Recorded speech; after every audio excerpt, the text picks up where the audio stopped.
Hey, good afternoon. Scott Luton, Greg White with you here on the Supply Chain Buzz. Greg, good afternoon. How you doing? I am doing quite well. What a great weekend it was. Beautiful weather. Chiefs win. The Chiefs, well, that's nothing new. Patriots get stomped. That's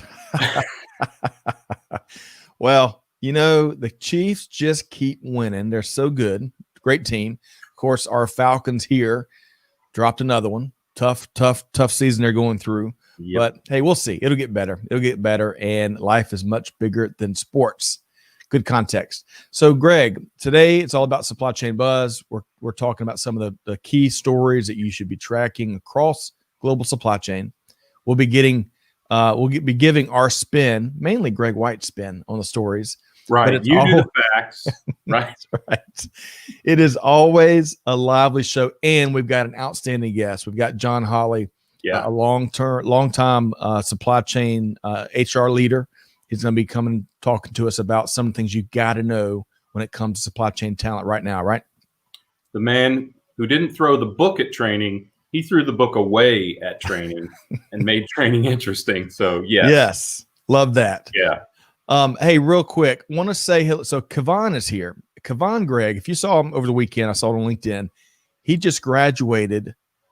It's either his MBA or his PhD. My apologies, Kavan, but regardless, big news. Yeah, I'm pretty sure it's a PhD, but he's been really active in research and, of course, matriculating through a tough program. So congratulations to Kavan.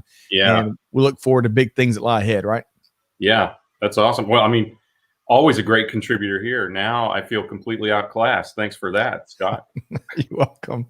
Hey, we got Lisa with us on via LinkedIn. We got Dave in. Obviously, we can't do a live stream without Dave in via LinkedIn.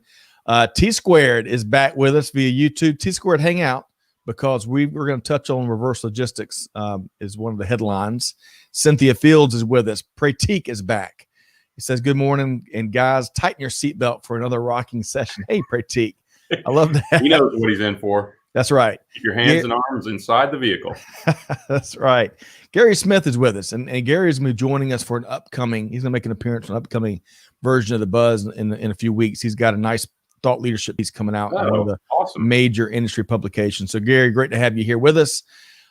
Pierre is back with us. Jeff, of course, Jeff Miller, Rob Morris, Nicole Glenn, you name it. So welcome everybody. And y'all sit tight as we work through a jam-packed episode. And on that note, Gregory, let's talk. Let's give two quick updates on events, right? Yeah. So we're partnering with AME, the Association for Manufacturing Excellence, October 27th and 29th, the AME Toronto 2020. Now Toronto is all around the world.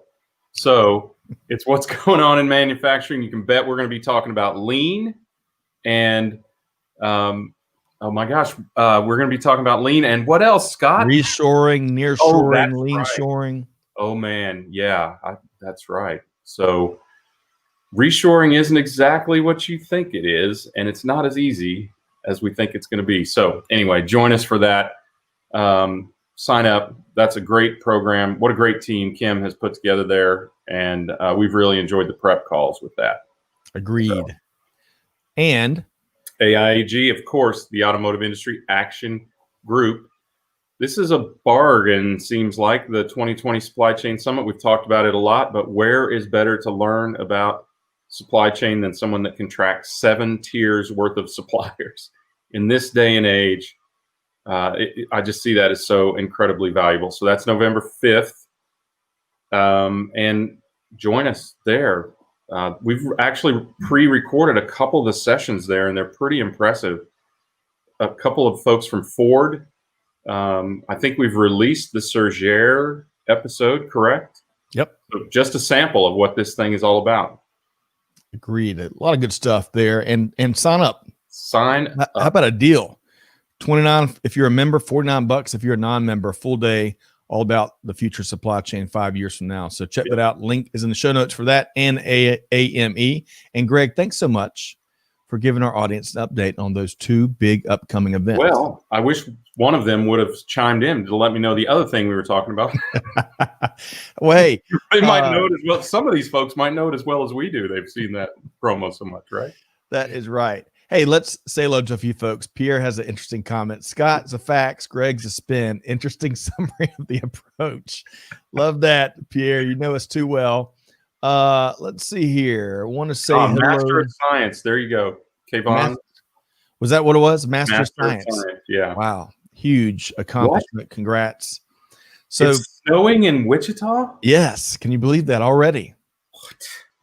Oh so my Professor gosh. AA. My mother's going to be calling me anytime going, I need you to shovel the walk. Right. So Professor I'll send AA over there. Yes. Wichita State University, home of the what, Greg? Shockers. That's right. And we got to say hello, our great friend James Malley with Pacurate. Yeah. Interesting business model. He's doing a lot of, leading a lot of big, innovative packaging and other initiatives. And James, we enjoyed chatting with you a week or two ago, and welcome to today's live stream. Yeah, his ears must have been burning. I was talking about him the other day. Yes. So. One last, so Latia Thomas, great to have you here. Hope you're doing well. I saw you rounding up a couple of internship events at a couple different companies. Hopefully you're doing well. If you're not running the place already, right, Greg? Yeah, the supply chain princess, right? Since we already have a queen, Latia must be the supply chain princess. And finally, Joseph Valentine. Hello, Joseph. Great to have you. We look forward to teeing back up our I think we called it, Greg, Supply Chain Nerds Talk Sports conversation. But Joe, yes. look forward to bringing you back and get your insights on what it's like playing in the major leagues alongside two Hall of Famers. All right, so Greg, we got to dive right into this news, right? All right, let's get to it. All right, so first story is all about the sticker prices on warehousing rental space is going up. So in this story from Matt Leonard over at Supply Chain Dive, you look at this latest data from Prologis. There's a couple of trends identified. I'm going to bounce these off you, Greg, and at the end, I want you to comment. Sure. So first off, e-commerce facilities represented 37% of all new leases for Prologis in Q3. That is up 16% over historically. Historically, e-commerce represents 21% of its book of business. 2, Prologis is seeing inventory levels coming back. They're recovering. So we're making some progress, it looks like, maybe with the restocking. 3, rental pricing is now surpassing, the space pricing is surpassing pre-COVID-19 levels, which is interesting. They probably aren't done increasing. In fact, some of the quotes in here, one of them basically said, hey, if we knew exactly how this thing would play out, we would have raised rates even further. 4, fourth and finally, customer retention rate for Prologis is down. It was at 73% for at Q3. Lowest it's been since 2018. But CFO Thomas Olinger says it's all about the K-shaped recovery. He says, quote, there is the world of haves and the world of have-nots and relatively little in the middle compared to most other periods, end quote. All right, Greg, decipher it for us. I'm in the middle. I'm just going to say, and I wouldn't call this a K-shaped recovery. I mean, you can imagine it to be whatever you want, but it's been pretty rapid comeback if you think about that. But yes, of course, e-commerce facilities are up by almost 70% over what they were. So they were at 21% of their leases, and now they're at 37% of their leases. That's incredible, but it also has to do with the fact that they are losing some of their other type customers. So what I imagine is happening, I mean, I can't go to the store without passing these types of facilities, which are typically office, very small office in the front and warehouse in the back. In fact, I passed 2 or 3 Prologis facilities on the way. And the smaller companies, probably the reason that their retention is down is because some of those smaller companies don't exist anymore. And those facilities are being filled with last mile type delivery facilities. Actually, I posted about this article over the weekend and got a ton of conversations about it. So it's an interesting topic for everyone, and expect more upheaval, right? The recovery, the downturn, whatever it is, could be very local to where you are, right? Because the predominant motion in regard to these types of facilities is towards e-commerce, which is towards last mile. It's going to be opportunistic based on whether you are close to populations of consumers. Right. Yep. So much good stuff there. I appreciate you offering your insights in terms of what this means. But yeah, we're not done. Pricing will continue to increase for sure. All right. Let's say hello to a few more folks. Laura Lee Holmbo says hello from Trade Trans Corporation, New York's Hudson Valley. Good stuff there. Yeah. Roy is tuned in via LinkedIn from Taiwan. Roy, I hope this Roy, finds you appreciate well. you staying up late. That's right. Stefan, he's back. Stefan, look forward to reconnecting with you later today. He says we're actually in a Prologis facility right next to the airport. Yeah. Excelente. Let's see. And one other person I want to say hello.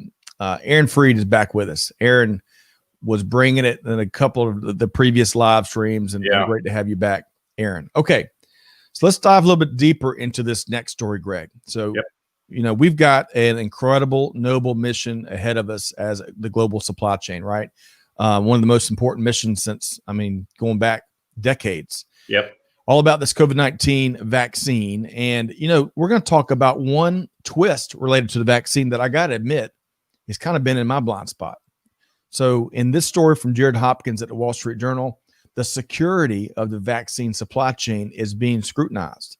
So, Greg, evidently there's a ton of concern around the threat that professional thieves pose.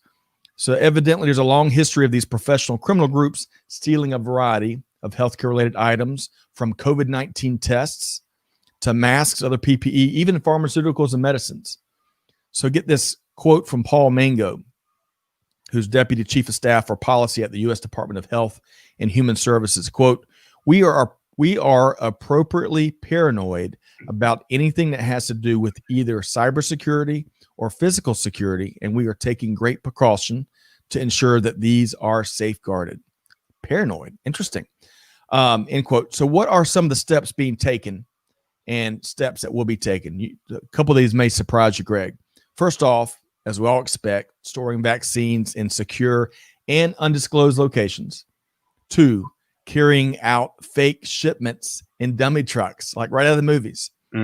3, Corning Incorporated, one of the companies involved in the vaccine supply chain, will be equipping vials with blacklight verification to catch counterfeiting. That will make certainly Mr. Supply Chain happy. A lot more security personnel and protocol at a wide variety of facilities. We expect that, but including pharmacies. So at your local pharmacy, you might have some different procedures to go through. And then finally, I can just picture this. U.S. Marshals will be utilized to accompany vaccine shipments, like riding shotguns with shotguns, maybe. I don't know. Yeah. But really interesting, Greg. But let me give you the counter side of this, and I'll get you a way in. So 5 large hospital systems and several state governments has said that their top priorities are not security. Their top priorities are, number 1, making sure enough people take the vaccine. And number 2, they have enough cold storage space because, of course, the shelf life and the right temperature storing these vaccines is a priority. That they say theft is not their top priority.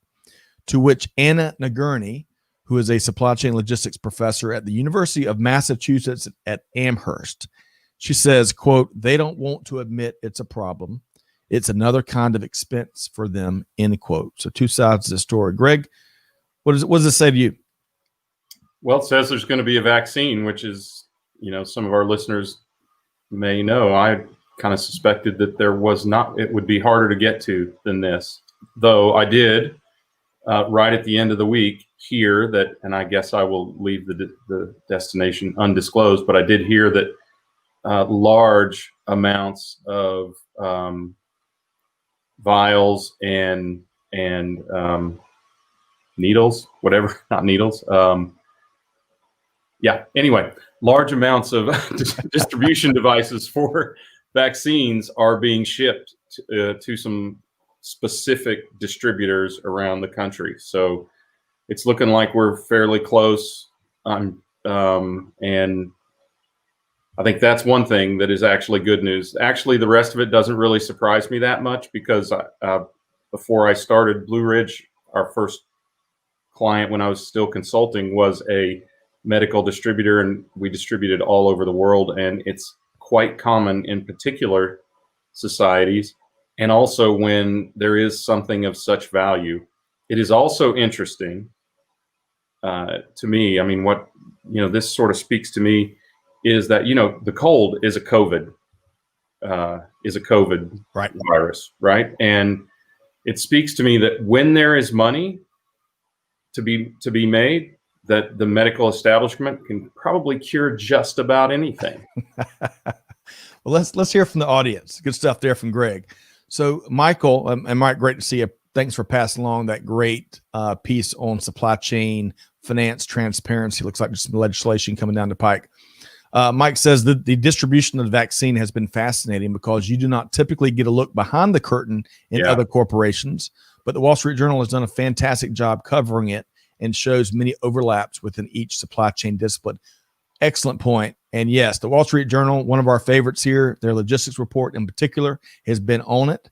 So great reporting there and great call out, Mike.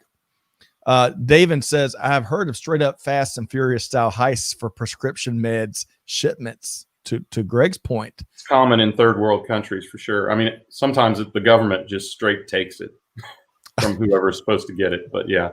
So Jeff Miller says logistics decoys and information diversions are well-established anti-counterfeiting practices established years ago for OxyContin, Viagra, and others. One manufacturer actually built a plant in remote Minnesota, aka middle of nowhere, specifically for these purposes. How about that?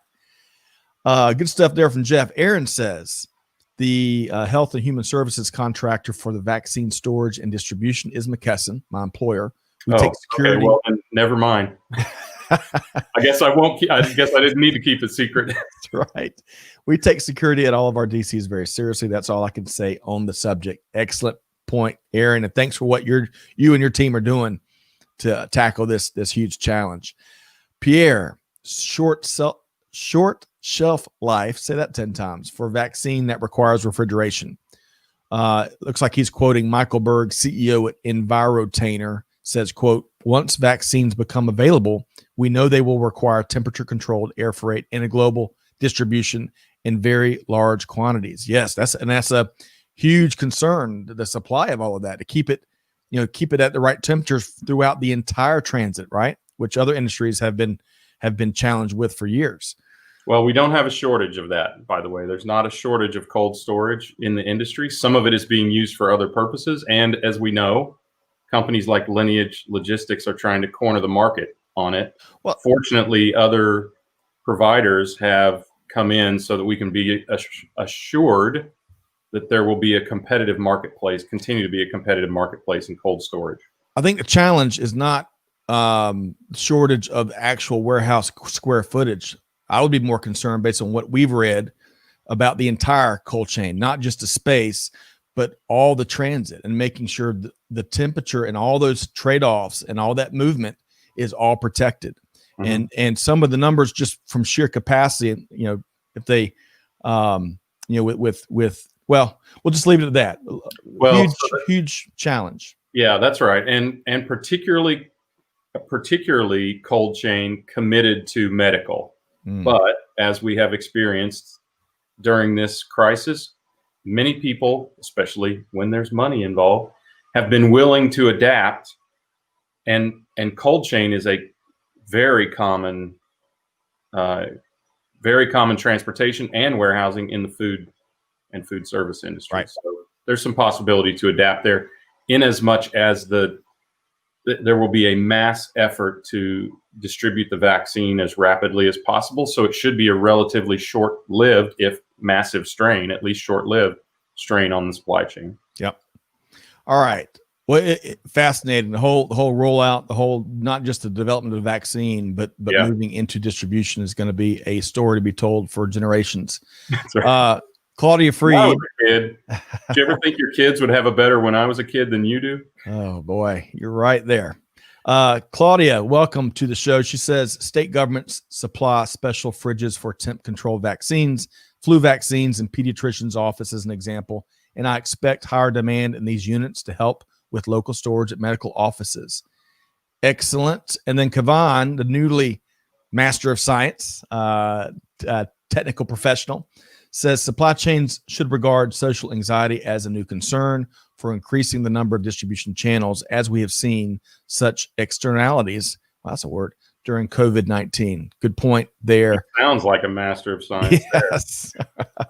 All right. So we're going to have to wrap and transition from that as we do one final walk through the headlines here, Greg.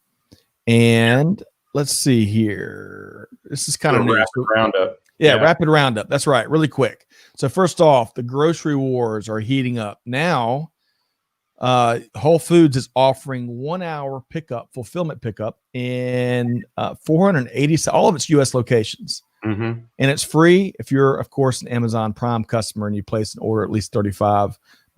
So the antes continue to get higher and higher in the grocery wars. The Gap closed 350 stores, Greg. I spent a lot of time at the Gap in my mall as a teenager. But by the end of 2023, they're going to have 350 less stores. It's a 30% drop in their overall footprint. The big driver is they're fleeing dying malls, unfortunately. And you don't need to say both words. You can just say malls. Okay. And then 80%, they're projecting 80% of their revenue, which is so mall driven for so many years. Yep. 80% of revenue by the end of 2023 is going to be non-mall producing revenue.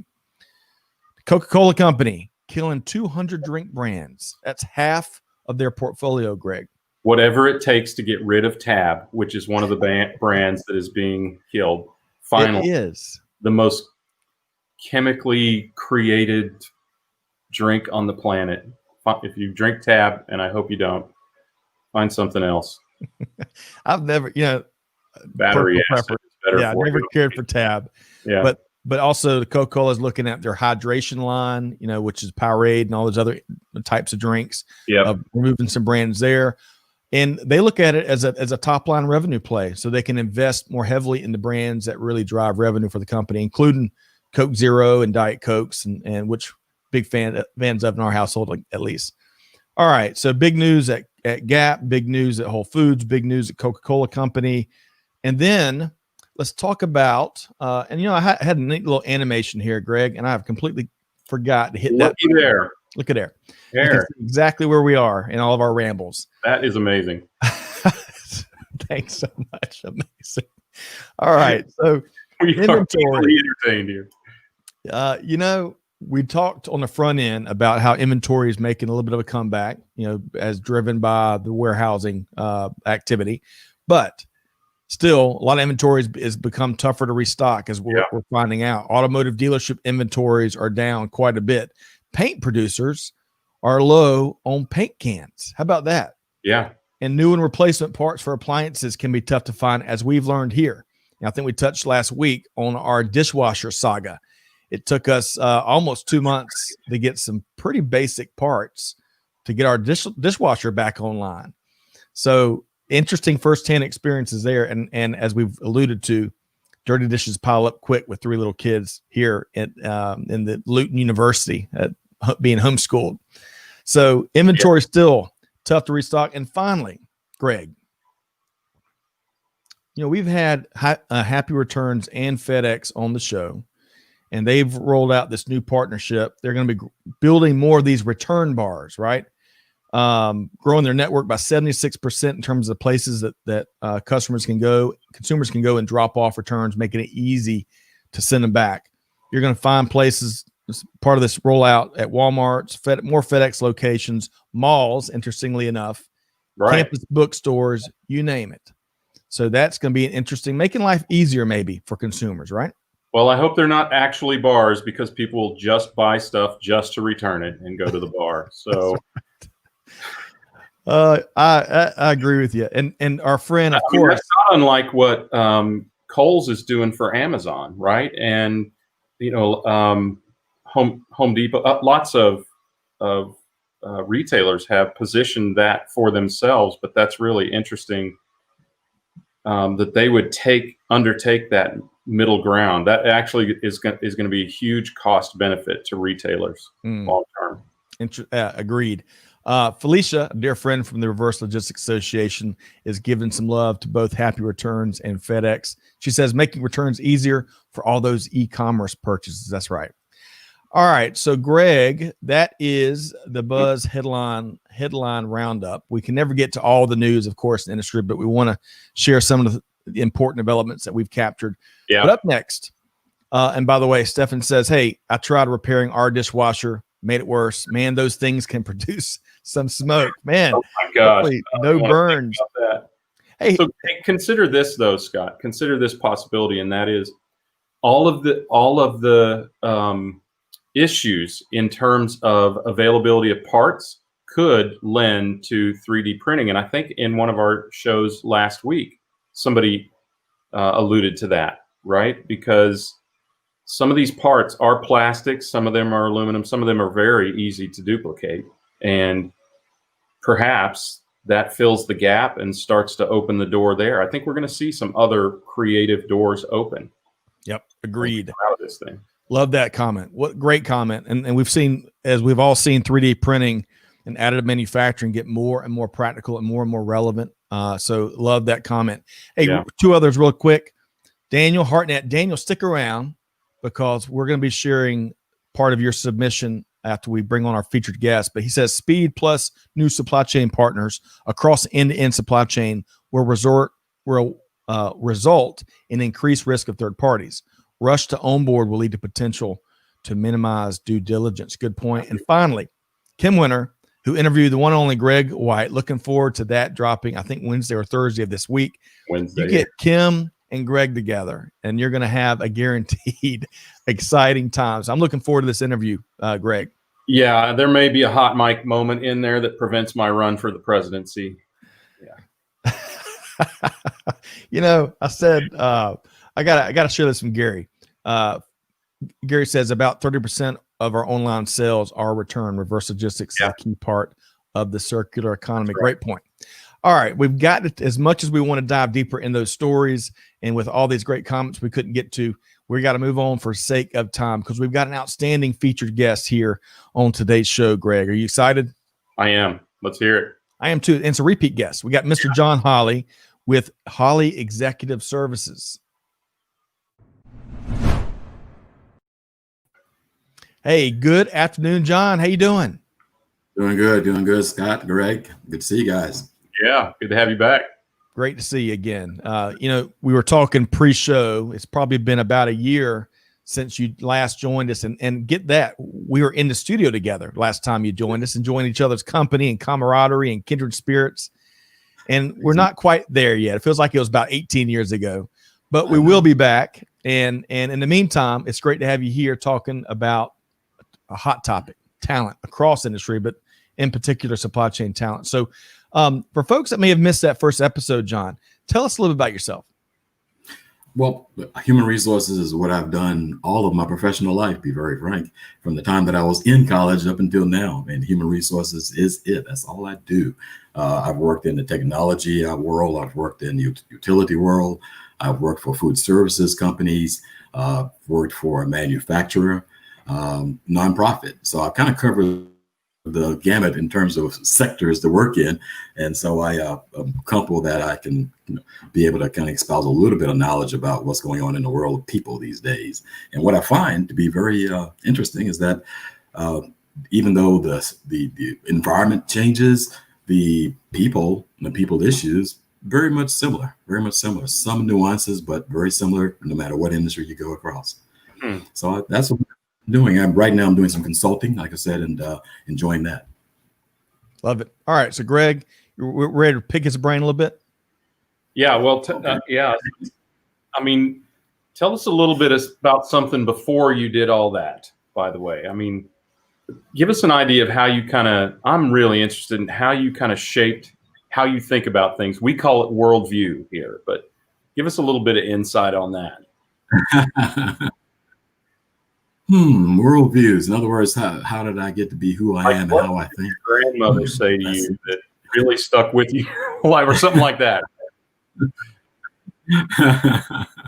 Well, probably the person that has influenced me a lot in terms of how I carry myself, I interact with people, was my mother. She was a very quiet person, but she was the person that in our household, really, she was the person that made decisions about what was going on. She was the one that always made things right.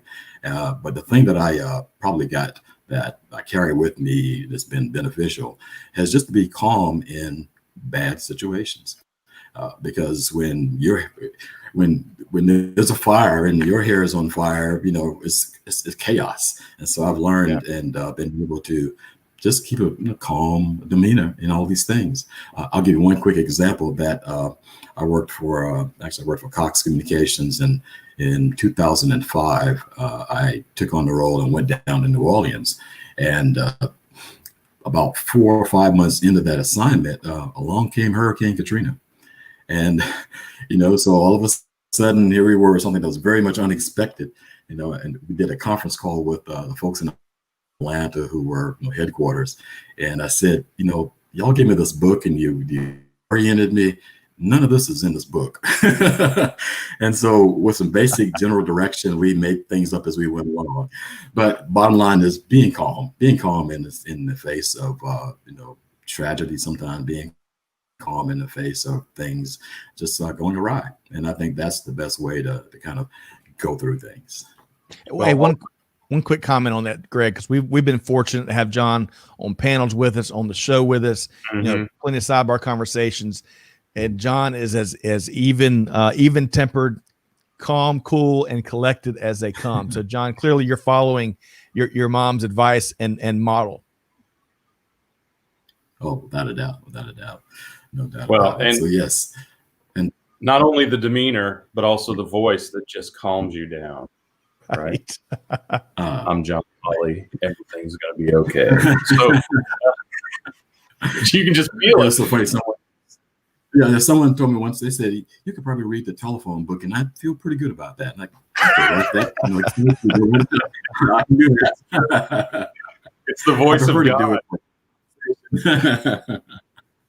All right. So make us feel good then, John, about 3, or, we tend to expand the list here, maybe 4 or 5 of the top kind of things that you've got your eyes on in talent and talent management right now. It's very tumultuous right now, right? People coming out of the workforce, coming back into the workforce, coming into the workforce in new roles or even new industries, which we're experiencing here in supply chain. So what do you see happening that you can make us feel calm about? In what I'm seeing, not only in the roles that I've been taking on over the last few months, but also just in general, and talking with some colleagues, certainly the biggest thing is working remotely. Working remotely is something that a lot of organizations had not planned for, prepared for. I was shocked. There was a webinar that was of HR leaders shortly after the beginning of the pandemic. And this person was saying, well, we sent everybody home. So starting Monday, we're going to start to work remotely. They said Friday, we finally put in, Teams. We finally put in a system that would allow them to do that. The Friday before the Monday they're going to start, this is when they put it in. They had not used it before. I was absolutely floored and surprised. And this was a big organization that had not made that plan. Remote working is a thing. Many people now that I talk with that say, when I'm looking for a new opportunity, and if it's possible, I'm going to find out if I can work remotely as opposed to having to go into a facility, because people are getting accustomed and adjusted to it. And that's it. There are some jobs that can be done remotely. And certainly that is true within the supply chain world. For those who are planners and those who might be strategists, or they're involved with sourcing, maybe even coordinating the delivery of products. They can work remotely most times. You've got manufacturers, people in production plants. No, they can't work remotely. But there is a larger number of people. In fact, the estimation is that after this pandemic, about 48% of the workforce is going to be working remotely or have that ability. Wow. How much was it before, John? Yeah, before was like 30%. So it was still a significant number, but now almost half. Exactly. So it was happening already, but now with the pandemic, it really has kind of exploded a little bit, and people are finding that they're able to do some things that they thought they couldn't do remotely. So it's even expanded their minds and thoughts about how they can do work, how they can just organize their work. So remote work is one of those things. Contingent workforce, and that's also a thing that had been gathering steam, and finding now that more employers are in fact using contingent workers. And when we say contingent, we're talking about temporary workers, contract workers, people who may work flexible schedules, those kinds of, or maybe just specific project work. So there's more of that going on, and a lot of that type stuff. Is that a fair terminology for it? I'm sorry, say that again. Gig economy, is that a fair terminology for it? Well, exactly. I actually did a presentation a few weeks ago about gig economy and the employment that happens within a gig economy. And so those classifications, like I said, of part-time contract workers, there's a growing number because in uncertainty, it helps you fill a gap without the obligation of having to say, okay, if I don't need this in 9 months, what do I do with this person? So you fill the gap with contingent workers, get the work done, and you keep moving. Yeah. So that's a biggie. Hey, real quick, John, if I can break in for a second, we've got a question from Davin. I don't know why I can't. That does not flow right through my lips. But Davin, hey, we're going to pose your question to John. We're gonna get through some of his key observations, and then we'll circle back with questions. So great question, and we see it, and we're going to pose that to John here after we wrap his key insights. All right, so John, let's keep driving. Yeah, another thing that's interesting is that during this time, again, during the pandemic in 2020, there has been, the employers are finding themselves becoming the safety net for employees as a social safety net. They're finding that employees are saying, hey, I need help. There's an increased use of EAPs. There are more dollars being spent. There's more time being spent now communicating about employee assistance programs for their work staff because people are just inundated with all of the things that are going on in the public. And of course, their uncertainty about their own work world, that they need some help and guidance. And also it's opening up things because there are times when people who needed EAP, they wouldn't talk about it or even seek it out because they thought it would be held against them. But we're finding more people like, this is impacting everybody, so I don't have any problem raising my hand and standing up. But there are organizations now that are doing more to market and utilize or help employees utilize that service. So that will be an additional cost certainly for those who provide those services. Hey, so John, there's just a few things. There's a number. When you say EAP, you're talking about employee assistance programs. Is that right? Employee assistance programs. Okay. That is correct. Great. So that's like mental health programs and so abuse and that kind of thing. Correct. Programs, financial kind of counseling can also fall under that umbrella as well in these programs. And people are finding themselves without jobs or not making money. So all these things are impacting them. And if an employer is interested in and can demonstrate their investment in employees, they have to do more to communicate as well as increase the benefits sometimes for these employee assistance programs. And one other thing that comes to mind is resilience, flexibility. And this is something that has to happen not only for employees as the work world has changed, it has to happen for leaders as well. Even going back to the thought of remote working, there are some managers that feel very comfortable managing by sight, meaning if I see you, that's half the battle, you must be doing something. But if I don't see you, I have no idea. And they're very uncomfortable, uncertain. Are you putting out, are you doing what I'm asking you to do? And so even leaders have to be retrained sometimes to find ways of measuring people's performance so that in fact they don't get saddled with this uncertainty, which can be an inhibitor. Example is that I actually worked for an organization once where the leader said, I walk around about 5:30 and everybody's gone. And so the word started passing out to the managers, saying, okay, everybody, you need to stay at your desk until 6 o'clock. Well, hell, they were playing on the computer from 5:30 to They were there. You're at their desk. So it's output that's important. It's contacts. It's sale. It's those things that are tangible that you have to measure, not just your presence and sitting in a seat. Well put. Yeah, that's so we've got a distinction. Greg and John, we've got a couple of comments here. One comes from Gary Smith. He says, here on Long Island, we are seeing a huge increase in telecommuting. This is impacting the Long Island Railroad, which has seen a 75% decrease in ridership and revenues.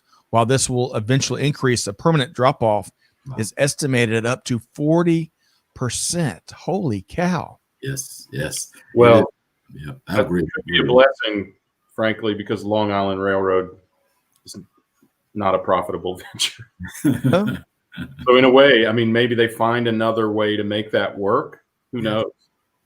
So as Greg mentioned, sometimes we cover 3, sometimes 4, sometimes 5. John, before I pose this question from Dave into you, any other key observations you want to share, or can I pose this question? Yeah, go ahead. Let's just do it with the question. All right. So David says, hey, any advice for people that are trying to break into new roles? Yeah. Understand that there is still hiring going on. If anybody goes online and looks at LinkedIn or looks at any of the other resources where they normally would go, they'll find out there are jobs there. As always, and particularly in this technological world that we're in, there's a lot of competition for it. But in terms of breaking into new roles, you just have to go ahead and put your hat in the ring.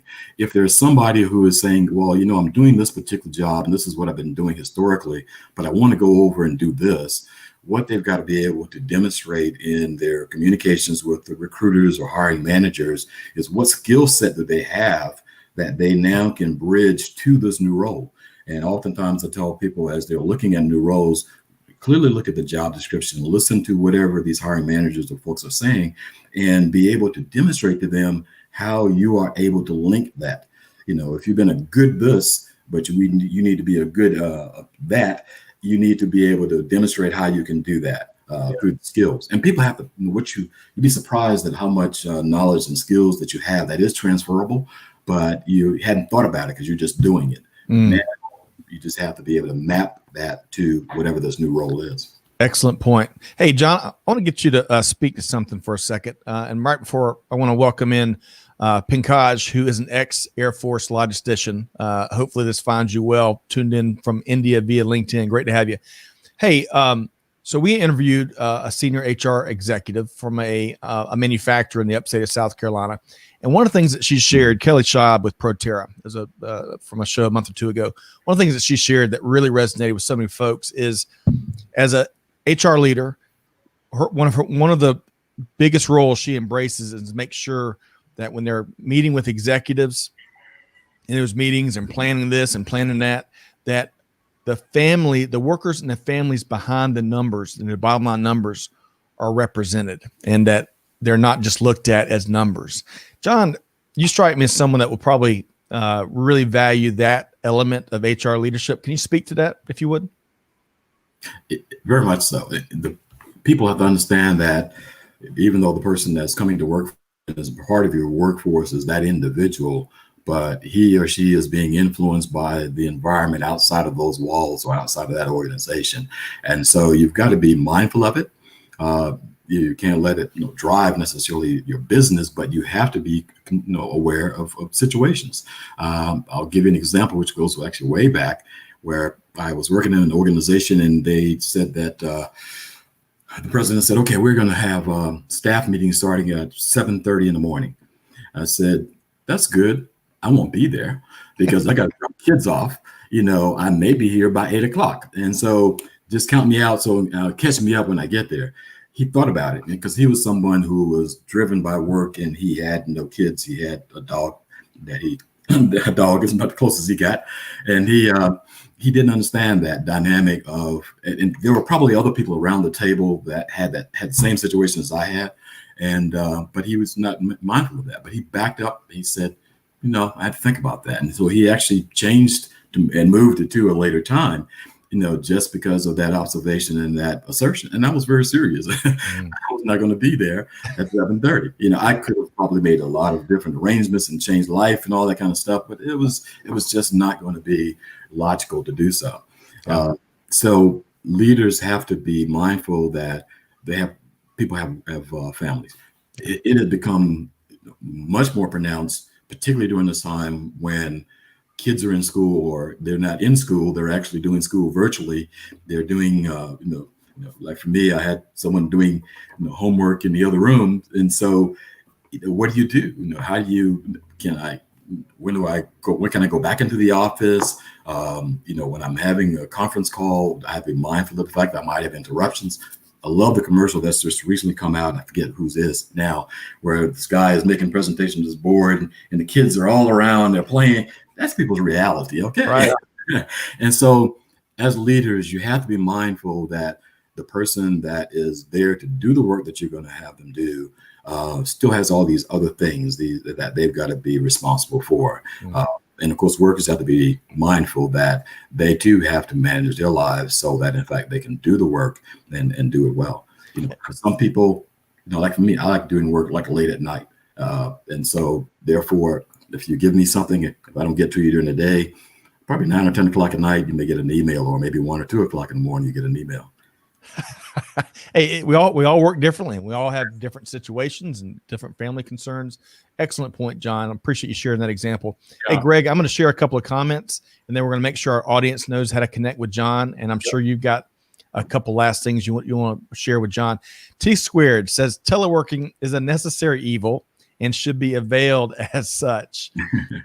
Stefan says, good point, John. I think he was talking about how you got to really get creative with finding the skills that are relevant, I think is what he was saying there. Greg actually helped me personally by finding activities and skill in the jobs I have done without realizing it. Nice. Hey, high five, Greg. Nice job, my friend. And Mike Avra makes a great point. Look for a career partner, not simply an employer. And then one final one from Rob. I feel this is highlighting the importance of a great business culture. All right. So John and Greg, y'all get the final word. All right. Agreed wholeheartedly. Like I said, in organizations, the culture that you develop and that's now evolving is going to be the thing that distinguishes you from other employers. Employees are going to be looking and seeing, do I want to go there or go here? And so what you do want to be is that employer of choice. And so the things that you do that demonstrate that, that's going to have you be out in front of the pack in terms of attracting and keeping good people. Greg? I continue to be amazed by the fact that, the statistics that John just quoted, that big companies were not prepared to have people work remotely. And frankly, that's probably my own ignorance, because I've been working remotely since 2000, right? And I guess I just didn't realize what a foreign concept that was to so many companies. But I'm glad, if there's anything, and there actually are a number of good things that have come from this seismic societal disruption, it is that recognition that you can do certain jobs from anywhere. And frankly, some of those jobs are better done. I mean, I have a daughter who is essential. She's been going to work every single day since COVID started. They had someone pass at her workplace, and they did not cease to continue to go to work every single day. So, and then I have another who sells technology, and she was going to the office and quite productive in a really, of course, you can imagine it was one of those startup environments where everybody's yelling, riding skateboards and having a lot of fun and really energizing. But she has actually excelled at her job by working remotely. They still do some things like Zoom calls and whatnot to do that jazzing up thing, but they've actually done it. And Scott, you and I both we prefer to work in person. Right. And yet I see an incredible value in doing that. And the value is substantial. But John, one thing you pointed out that I think is really important is companies are going to save $25 to $105 a square foot on space, because another huge chunk of their workforce is going to be working from outside the office. But that doesn't mean that money goes to the bottom line, because as you stated, that means that it will be spent on other things like team building activities and EAPs and whatnot that are going to keep people healthy and engaged with the entity. So, it's not, we just turn off the office. We have to turn off the office and turn on some additional capabilities or services for the employees and team. Excellent point. And, going back, the heart of our business here is bringing people around a table to have dialogue and talk with each other and connect with each other. And as much as you can do that remotely, it certainly doesn't replace the real thing. And that's the most rewarding part of this journey. So we can't wait to get back into a brand new studio and John reconnecting with you again in person. Yes. And maybe even breaking some bread after we're done. But John, thanks so much for your time here today. Yeah, thank you, John. Appreciate it.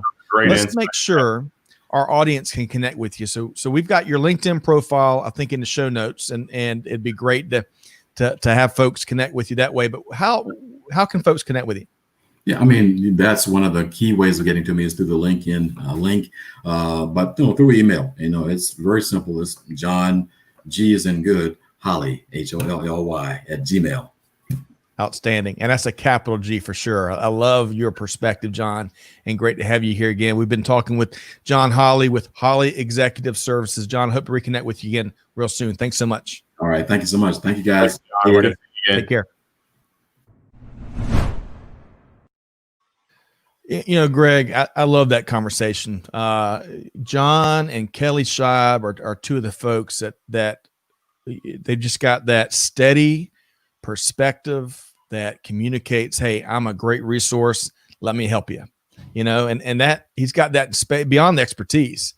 Yeah. There's something around that personality, that disposition that really in a really challenging business environment, whether it's 2020 or other years, you got to have folks like that at your disposal, right? Yeah, well, I mean, and we know John, so we already knew that, but I'm glad that our community got to see that. I think, honestly, aside from what John said, which was a really different take on talent management and the challenges that this new work environment has created, the way he says it, as I said, so level. The way he says it makes me feel better. Yeah. Absolutely. Right? And it's real. It's a real, I know we're kind of laughing about it, but it's a real thing. Yeah. So Jamin, hey, better late than never. Great to have you here, part of the live stream. Jamin is our co-host for Logistics and Beyond, one of the nicest folks you're going to meet.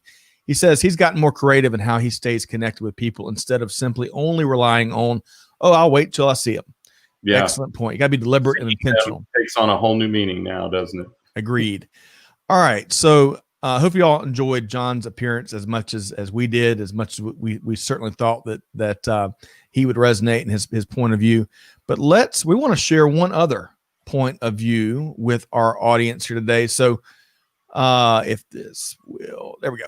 All right. So Daniel Hartnett, who still may be with you, I know he was part of the earlier stream.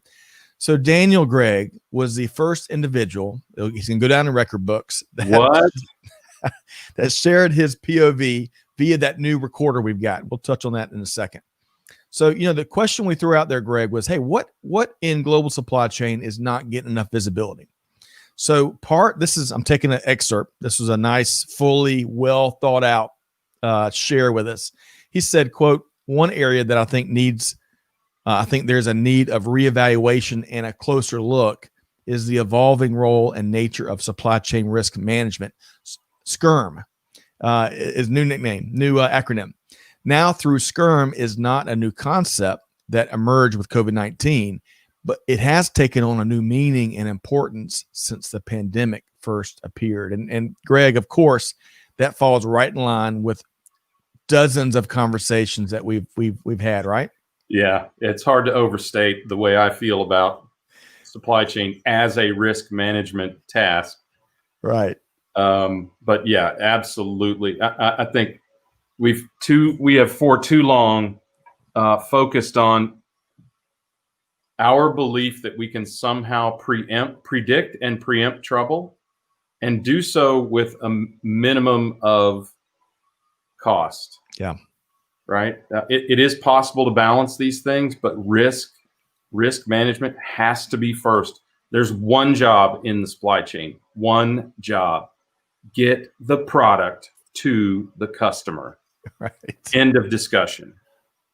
Well, there's going to be an entire, we've already seen, companies are hiring chief risk management officers, the true discipline and science of risk management. Folks, when they hear that phrase, they're thinking a whole new component. And I think that's going to be one of the silver linings, as Daniel's kind of speaking to, of the year that is 2020. So great. Hey, Daniel, thanks for taking the time to submit your POV. We're going to be using this feedback we get a number of different ways. We might put together kind of a podcast featuring a variety of these voices. We're going to try to feature in the live streams. We're going to try to build out a page and have them as a library for some of our visitors there. But hey, it takes great thought leaders that want to share their voice. And thanks for being the leadoff batter, Daniel Hartnett. Thanks so much. And all great looking dudes. Yeah. Or ladies, as you prefer, right? That is right. Look like it matters what you say. Right. But agreed. And why do I think that picture could be from why do I imagine, I've never met Daniel, but since it's black and white and, dark shirt, do you think that could be from his high school yearbook from 1967 or something? We'll have to get him to weigh in. I don't know. But Mike Avra says, Greg, so yeah. This resonates with me. I missed the daily commute that Stefan Mao used to give me a chance. I guess he's speaking to Stefan. I missed the daily commute, used to give me a chance to think and quiet or decompress after work. Mike, I agree with you 100%. Yep. We have depending on the traffic, depending on the time we leave, we're, 50 miles to the studio from where we live. And that early morning commute, when I left the house at 5:30 and I'd have, an hour and some change to really work, just sit in silence, sometimes with the radio off, thinking through some of the challenges that we all have. And then to your point, decompressing after work. Absolutely. When you could, put the phone down and just disconnect and decompress before you hit home and you got 3 kids, you got to hug and give some attention to, right, Greg? Yeah. I mean, I think you have to make conscious time for that. Even so, I mean, I've absolutely forced myself to do it. Yeah. Right. I forced myself to eat breakfast and do tiny little bit of workout and then to sit down and contemplate things with no electronics on. Yes. That's key. No electronics. Well, hey, if you want to share your voice, just like Daniel Hartnett did, again, there's a little black tab on the right-hand side of our main page of our website. Soon there's going to be a dedicated page, but right now, this is what it looks like. Go there. I think all it asks for is your name and email address, so we know who it's coming from. And you can record up to, I think, 5 minutes of your perspective and your voice, and we'd love to hear from you. So y'all check that out. Greg, we're going to have to start wrapping up. As much as it stinks, I love the comments. Love John Holly's perspective he's here today. You dropped some golden dimes, as always, Greg. So no shortage of stories that are taking place. But hey, this week, the time we've been talking about this event forever. It's taking place this Wednesday. It's free. Y'all go sign up. The link is in the show notes. We're going to be featuring Elba and Anya. They're equity advocates in Fortune 500 companies, and they're moving the needle to create opportunities for all. And we're going to dive into that. We're going to dive into their experiences. But Greg, hence the title, Stand Up and Sound Off, our audience is going to have equal time to weigh in as well, right? Join this thing because it's not uncomfortable or confrontational at all. It's totally uplifting. Right. No matter whether you're someone who can help or whether you're someone who needs help, these have universally, every one of these sessions that I've been in have been unbelievably uplifting. They create a lot of understanding and openness and resolution, frankly, right. At least the opportunity to move forward. So yeah, join us. Join us. You can grab it over your lunch break. You don't need to bring anything but your voice. So join us this Wednesday and Thursday. Greg, we've got the latest and greatest live stream all about freight with 2 folks that know it. Bobby Holland with U.S. Bank. We're going to be talking about their freight payment index and their findings from third quarter. And Eric Olson, who's with TECHuila, one of the most respected names in freight, who's going to be giving us that practitioner level insight, right? Right. Eric's from Total Quality Logistics. We already know he's got a great personality and a ton of knowledge. I don't know if everybody else does, but I wait for this every quarter, especially now, right? Especially with what's going on now. This is a look back that gives us the ability to have a look forward. And Bobby and his team always bring it in terms of fantastic data, fantastic analysis. They break it down factually into what happened and why. And that gives us a great opportunity to figure out what's coming and why and where. Yep. So, yeah, I don't know. I love this. I do too. We may not talk about mac and cheese and pro wrestling this go round. No, because Eric's not a pro wrestling fan, but I feel like there is a fandom or two out there that he might share. Yeah.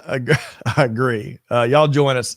And I want to wrap on this. Hey, it's all about powering the voice of supply chain. That's what we do. We take that role very seriously, whether it's voices like John that you heard today, an expert in all things HR and workforce and leadership for that matter, or it's some of the voices we've heard from the comments or from the submissions or, you name it, folks out making it happen in global supply chain. And we, not only are we so grateful for all that you do day in and day out, but we appreciate you taking time to share your POV, your insights, your perspective with our team here, whether it's on live streams or some of the other episodes. But Greg, that's the most rewarding part of this whole journey, at least for me.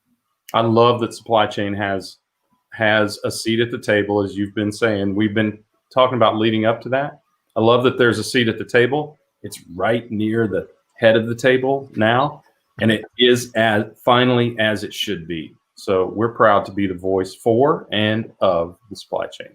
Well put. Well put. Mike says, Nature Boy, Ric Flair, going back to our wrestling analysis. Good stuff there, Mike. Great to see you. Pratik says, hey, great thought of leaving behind electronics and taking some time for refreshing one's mind. Completely worth the efforts. I completely agree. Yeah, it's not that I am disciplined. It's that I have to have those few small disciplines that allow me to do those things. Otherwise, as you can imagine, gang, I get a little distracted. So much good stuff. Well, a big thanks to John Holly, big thanks to Clay and Amanda behind the scenes.